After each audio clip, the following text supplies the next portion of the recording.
Hello student, मैं निशु यादव स्वागत करती हूँ एक बार फिर से अपने इस यूट्यूब चैनल पर जिसका नाम है बिलीव योरसेल्फ। स्टूडेंट, आज मैं आई हूँ आप सभी के लिए।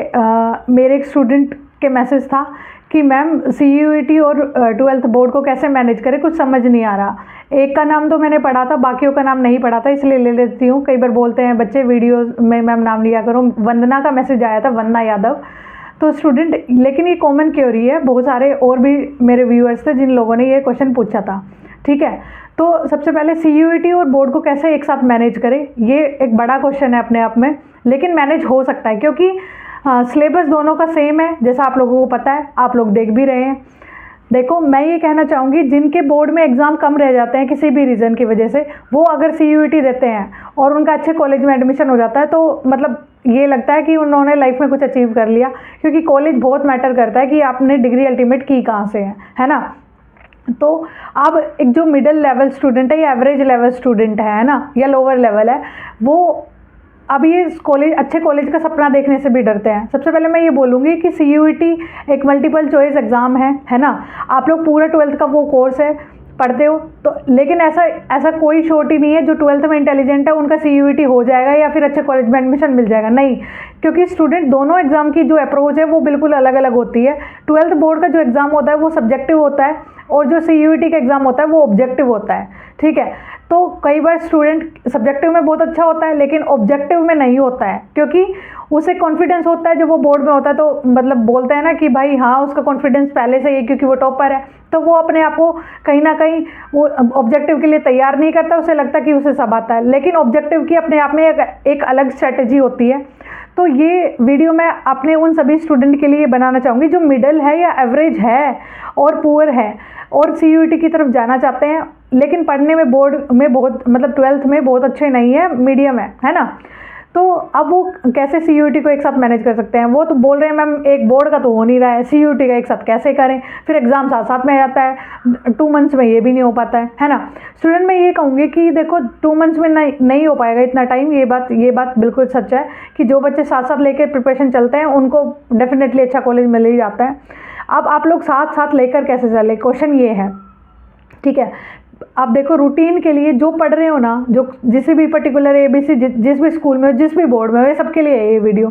ठीक है, वो रूटीन फॉलो करते रहो बिल्कुल, जो अपने स्कूल का है, जो अपने ट्यूशन का है, जो भी रूटीन है वो जिस भी टीचर से आप पढ़ रहे हो वो बिल्कुल सही है, और वही रूटीन फॉलो करते रहो।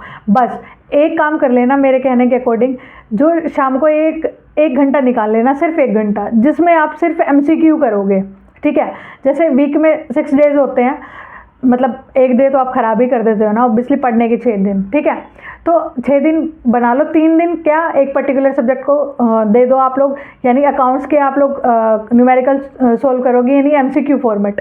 और 3 डेज में से आप लोग क्या करोगे, 2 डेज इकोनॉमिक्स के और 1 डे BST के। ठीक है, MCQ सोल्व करने हैं आप लोगों को। PYQ देख लो, PYQ वो तो सबसे अच्छी बात है। PYQ आप लोगों को साइट पे मिल जाएंगे, CUET की साइट पे, है ना, आप वेबसाइट पे जाके ले सकते हैं। ठीक है, PYQ कोई भी XYZ किसी भी यूट्यूब चैनल से ले सकते हैं आप लोग, पर PYQ दोगे तभी बेनिफिशियल होगा आप लोगों के। फिर कहेंगे मैम PYQ इतने होते नहीं है क्योंकि अभी होने लगा है CUET। तो आप लोग क्या कर सकते हो, जितने भी मतलब MCQ फॉर्मेट में आते हैं ना, आप लोगों की बहुत सारी बुक्स आ चुकी है अब तो CUET के लिए। ठीक है, तो आप लोग क्या करिए, अपने साथ में एक कोई बुक ले लीजिए, या फिर मैं तो कहूँगी कि आप लोग PYQ करिए। पहले तो PYQ की प्रिंट ले लीजिए, और प्रिंट भी ना लो तो कंप्यूटर मोड में ही कर लो, क्योंकि आप लोगों का पेपर भी CBT मोड होता है ना, तो कंप्यूटर पे ही कर लो, लैपटॉप पे जो भी आप लोगों के पास है। ठीक है, उस पर ही कर लो। PYQ या MCQ जरूर करो, कम से कम भी 3 डेज अकाउंट्स के और 3 डेज दोनों BST और इकोनॉमिक्स के। ठीक है, ये जो आज से प्रिपरेशन है आप लोगों की, अभी चल रहा है अक्टूबर से लेकर आपका एग्ज़ाम होगा मई में, तो आपके जो ये क्वेश्चंस हो जाएंगे उसकी प्रैक्टिस इतनी हो जाएगी कि आप लोगों को कोई एक्स्ट्रा पढ़ने की ज़रूरत नहीं पड़ेगी। ठीक है, ये देखो, ये चीज़ें आजमा लेना, बस आप लोगों का CUET हो जाएगा और अच्छे कॉलेज में एडमिशन भी हो जाएगा। स्टूडेंट क्या करते हैं, अभी तो पढ़ते रहते हैं पूरा, फिर एकदम से या फिर अभी 12th बोर्ड के अकॉर्डिंग पढ़ते रहेंगे, या फिर वो जब फिर आएगा ना मार्च अप्रैल, तब वो सीयूटी के पीछे पढ़ेंगे, तब भी वो मैटर पढ़ेंगे, एमसीक्यू नहीं करेंगे, या लास्ट के 15 डेज़ के लिए छोड़ देंगे। नहीं, ऐसा नहीं होता है। लास्ट के 15 डेज़ आप लोग कर नहीं पाते हो तो अभी आप लोगों को एमसीक्यू अभी से प्रैक्टिस करनी ज़रूरी है।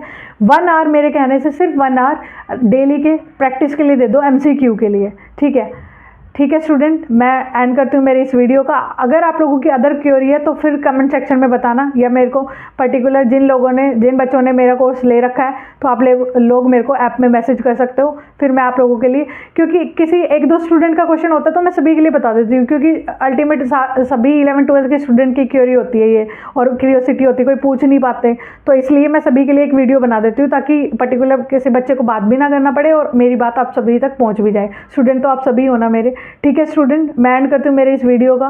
तब तक के लिए जय सिया राम।